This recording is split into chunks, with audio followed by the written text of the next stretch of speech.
Hai, selamat datang di channel film.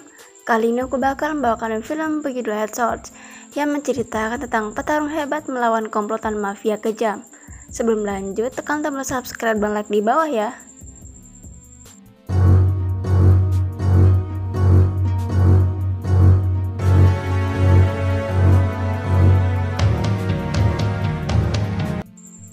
Di awal film diperlihatkan salah satu penjara di Indonesia. Kebetulan di sana ada salah satu ketua mafia ternama yaitu Bos Lee. Tak lama setelah itu datanglah salah satu intelijen untuk menginterogasi Bos Lee. Bos Lee ia terkenal orang yang kejam, suka menculik anak-anak. Dengan nada yang tinggi, polisi tersebut mencoba mengintimidasi Lee. Namun nampaknya Lee tak takut sama sekali. Tak disangka salah satu tahanan yang sedang piket secara tiba-tiba menyerangnya. Adu tembak pun terjadi.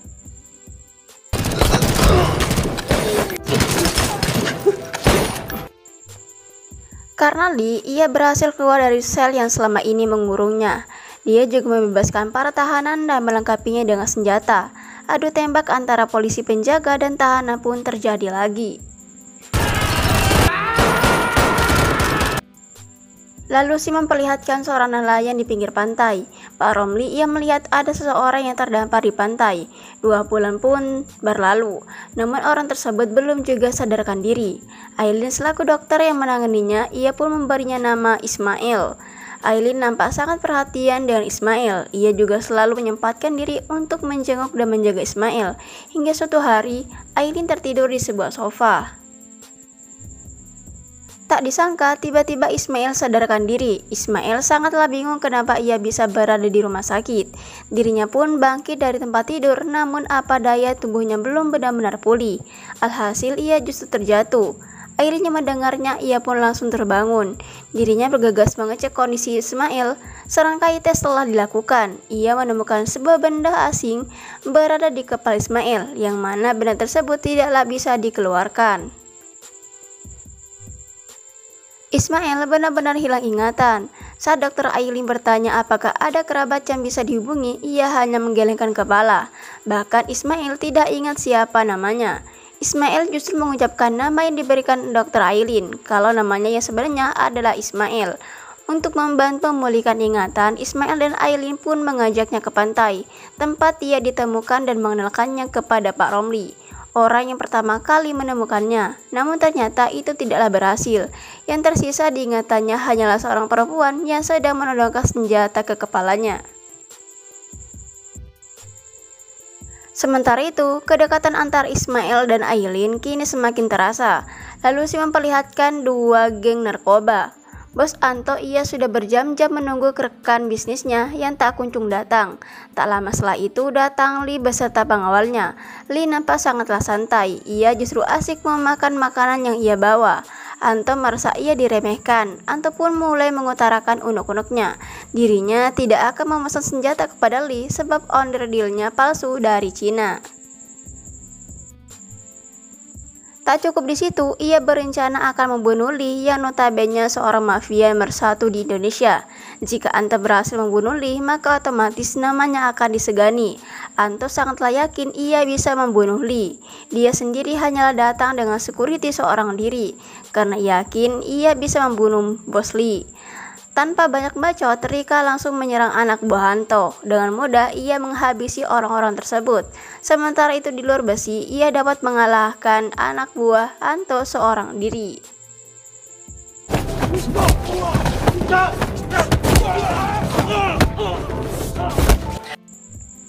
Saat Anto yang akan menembak Lee, dengan mudahnya digagalkan oleh Lee. Kini tinggallah Bondi seorang diri. Agar tidak dihabisi Lee, Bondi pun memberi sebuah informasi penting. Di saat Lee ditangkap, konon ada orang sekarat di pinggir pantai. Menurut informasi yang didapat, orang tersebut sangatlah dekat dengan Lee. Setelah dipikir-pikir, Lee akan melepaskan Bondi. Tapi Bondi harus mencari informasi tentang orang tersebut. Sementara itu Ismail hari-harinya dihabiskan bersama Pak Romli, dengan harapan agar ingatannya kembali lagi. Singkat cerita, esok pun tiba. Bondi ia datang ke rumah sakit tempat Ismail dirawat. Di sana ia bertemu dengan Aileen. Setelah Aileen merawat lukanya, Bondi ia bertanya tentang orang yang terdampar di pantai dan dirawat di rumah sakit tersebut. Namun dokter Aileen tidak mau memberikan informasi tersebut. Alhasil Bondi mulai menggunakan cara keras. Tiba-tiba Ismail datang untuk membantunya. Tak tinggal diam, Bondi pun memukulnya dengan sebuah botol di kepala Ismail. Sontak rasa geram Ismail pada kembali muncul. Ia pun langsung menghajar Bondi. Untung saja dokter Aileen menghentikannya. Saat pulang, Aileen bertanya apakah Ismail mengenal orang-orang tersebut. Namun ternyata Ismail sama sekali tidak mengenal orang itu. Aileen pun meminta agar Ismail ikut ke Jakarta agar dirinya tak diganggu orang-orang tersebut. Aileen juga dapat mengeluarkan benda asing yang tertinggal di kepala Ismail, yang mana alat tersebut hanyalah terdapat di Jakarta. Namun ternyata Ismail menolaknya. Ismail akan mencari tahu siapa dirinya. Setelah itu barulah akan menyusul Aileen ke Jakarta. Sebelum berpisah, Aileen memberinya sebuah handphone untuk berjaga-jaga. Singkat cerita, bus pun tiba. Tibalah hari di mana mereka harus berpisah. Saat sedang menemani Aileen menunggu bus, tiba-tiba sepenggal memori terlintas di kepala Ismail.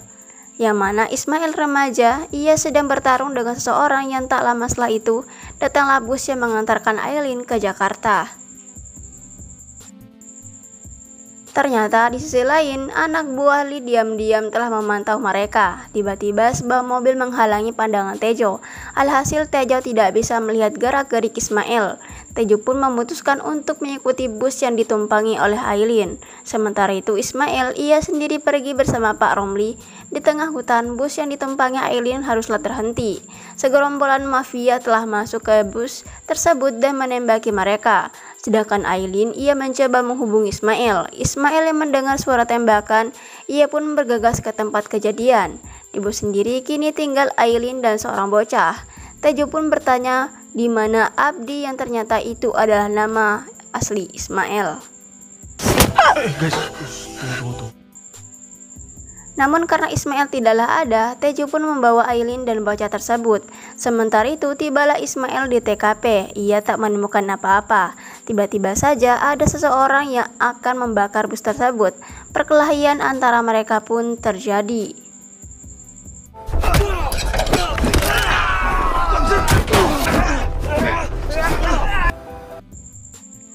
Ismail dapat mengalahkan para bajingan tersebut.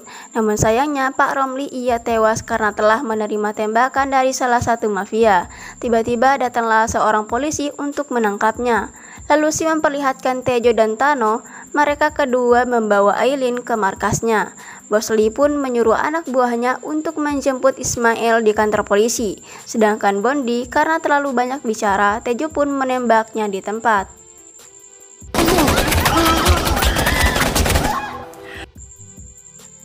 Kembali ke Ismail, polisi mulai menginterogasi dirinya. Namun Ismail benar-benar tak mengingat semuanya, walaupun polisi memperlihatkan foto-foto mereka. Bos Lee sendiri adalah seorang bos mafia yang kejam. Ia sangat tak suka mencuri anak-anak untuk dijadikan anak buahnya.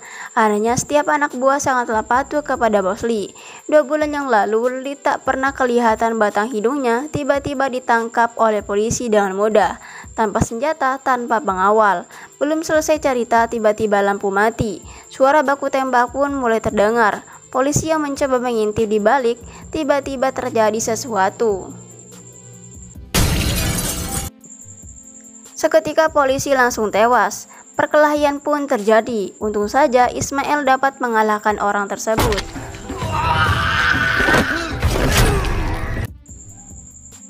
Saat akan keluar, tiba-tiba ia sudah dihadang oleh Tejo dan Tano. Terjadilah duel antara Ismail dan Tejo. Sedangkan Tano, ia pergi untuk menyalakan lampu. Untung saja Ismail dapat mengalahkan Tejo. Tano yang melihatnya, ia pun tak serta-merta menerimanya. Dirinya langsung membuang senjatanya dan mengajak Ismail duel 1 lawan 1 tanpa senjata.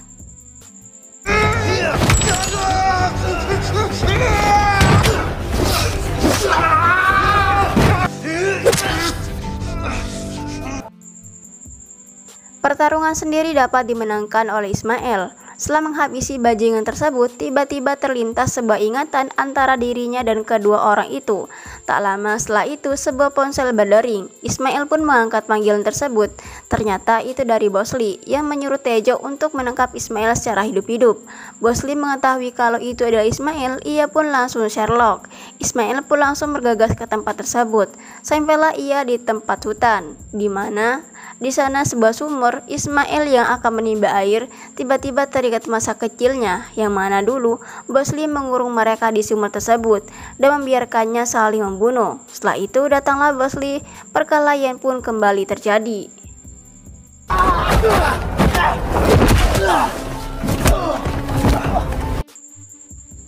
Ismail kembali dapat memenangkan perkelahian tersebut.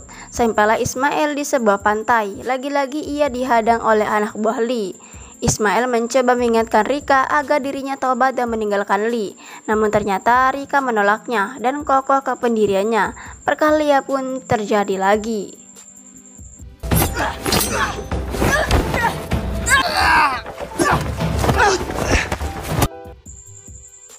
Hingga akhirnya Ismail secara sontak melempar sebuah pisau karena Rika terus memberondong ia dengan sebuah tembakan. Lalu si memperlihatkan Aileen. Masuklah salah satu anak buah Lee yang ingin bercocok tanam. Karena Aileen tidak mau, ia pun melakukan perlawanan hingga Aileen dapat merebut senapan yang dibawa orang tersebut. Aileen pun mencoba menembaknya, namun ternyata itu tidak bisa. Untung saja si bocah memberitahunya. Aileen langsung menembak orang tersebut hingga tewas.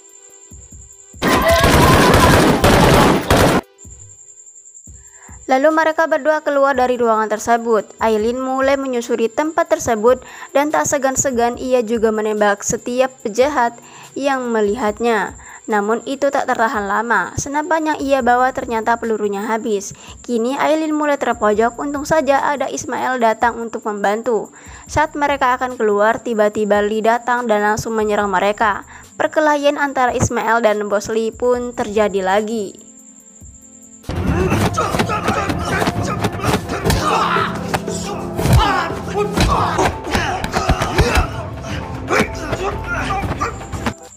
Ismail dapat mengalahkan dan membunuh Bos Lee.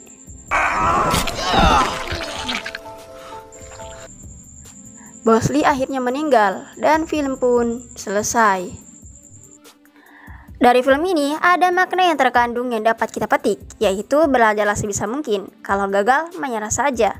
Toh kalau bisa menyerah, kenapa harus bangkit? Ayo, menyerah saja, jangan semangat. So, terima kasih dan sampai jumpa di film selanjutnya.